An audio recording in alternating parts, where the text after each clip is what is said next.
takes about 10 years for doctors to be able to diagnose endometriosis in Ghana. Vice President of the Fertility Society of Ghana, Dr. Richard Bamfo, regrets that this is so because there are not enough trained specialists in the country to detect the condition.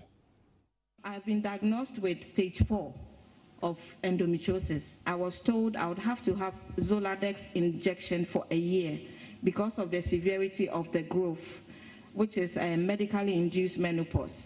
So I had to go, and at 25, I suddenly had menopause. A woman's story about how she is braving the odds against endometriosis. While abdominal pain, heavy periods, menstrual cramps and painful sex may just sound like some of the routine burdens of being a woman, on the other hand, these symptoms are also signs of endometriosis. Endometriosis is a painful chronic disease in which the tissue that normally lines the uterus grows in other areas of the body, causing pain, irregular bleeding, and possible infertility. It affects 1 in 10 women during their fertile years, but many are never diagnosed or are misdiagnosed for years, as was the case of Catherine, which took 11 years before doctors finally found out what was really wrong with her. We will go to herbalists, we go to spiritualists, we went to churches.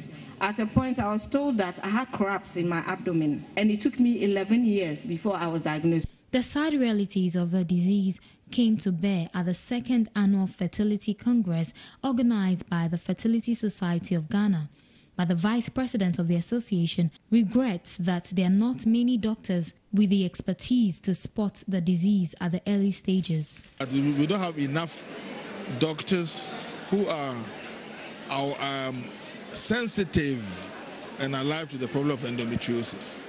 Dr. Richard Bamfo says the government must begin to place the disease high on their health agenda. As a country, endometriosis still bothers our women. So female health, female reproductive health should be taken very seriously. And we should have appropriate infrastructure and resources, particularly resource persons, to be able to move it forward. Minister for Local Government and Rural Development, Hajia Alima Mahama, emphasized the need for increased awareness about the condition, adding that the government is willing to provide the needed support.